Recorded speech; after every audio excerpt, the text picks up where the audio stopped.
मंत्रीगणों तथा सेवकों ने महाराज की आज्ञानुसार श्यामकर्ण घोड़ा चतुरंगिनी सेना के साथ छुड़वा दिया। महाराज दशरथ ने देश देशांतर के मनस्वी, तपस्वी, विद्वान ऋषि मुनियों तथा वेद विज्ञ प्रकांड पंडितों को यज्ञ संपन्न कराने के लिए बुलावा भेज दिया। निश्चित समय आने पर समस्त अभ्यागतों के साथ महाराज दशरथ अपने गुरु वशिष्ठ जी तथा अपने परम मित्र अंगदेव के अधिपति लोभपाद के जामाता रंग ऋषि को लेकर यज्ञ मंडप में पधारे।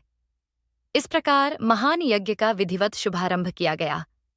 संपूर्ण वातावरण वेदों की आर्चाओं के उच्च स्वर में पाठ से गूंजने तथा समिधा की सुगंध से महकने लगा। समस्त पंडितों, ब्राह्मणों, ऋषियों आदि को यथोचित धन धान्य, गौ आदि भेंट करके सादर विदा करने के साथ यज्ञ की समाप्ति हुई। राजा दशरथ ने यज्ञ के प्रसाद चरा को अपने महल में ले जाकर अपनी तीनों रानियों में वितरित कर दिया। प्रसाद ग्रहण करने के परिणाम स्वरूप परमपिता परमात्मा की कृपा से तीनों रानियों ने गर्भधारण किया। जब चैत्र मास के शुक्ल पक्ष की नवमी तिथि को पुनर्वसु नक्षत्र में सूर्य, मंगल, शनि, बृहस्पति तथा शुक्र अपने अपने उच्च स्थानों में विराजमान थे, कर्क लग्न का उदय होते ही महाराज दशरथ की बद्धी रानी कौशल्या के गर्भ से एक शिशु का जन्म हुआ, जो कि श्याम वर्ण, अत्यंत तेजोमय, परम कांतिवान तथा अद्भुत सौंदर्यशाली था। उस शिशु को देखने वाले ठगे से रह जाते थे।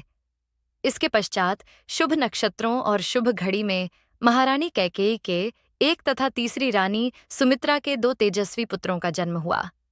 संपूर्ण राज्य में आनंद मनाया जाने लगा। महाराज के 4 पुत्रों के जन्म के उल्लास में गंधर्व गान करने लगे और अप्सराएं नृत्य करने लगीं। देवता अपने विमानों में बैठकर पुष्प वर्षा करने लगे।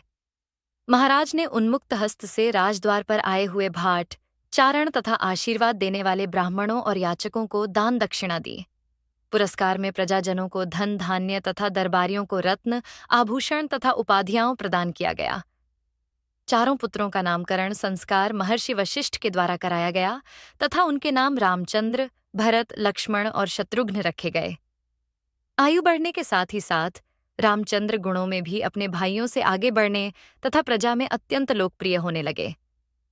उनमें अत्यंत विलक्षण प्रतिभा थी, जिसके परिणाम स्वरूप अल्पकाल में ही वे समस्त विषयों में पारंगत हो गए। उन्हें सभी प्रकार के अस्त्र शस्त्रों को चलाने तथा हाथी, घोड़े एवं सभी प्रकार के वाहनों की सवारी में उन्हें असाधारण निपुणता प्राप्त हो गई। वे निरंतर माता पिता और गुरुजनों की सेवा में लगे रहते थे। उनका अनुसरण शेष 3 भाई भी करते थे। गुरुजनों के प्रति जितनी श्रद्धा भक्ति इन चारों भाइयों में थी, उतना ही उनमें परस्पर प्रेम और सौहार्द भी था।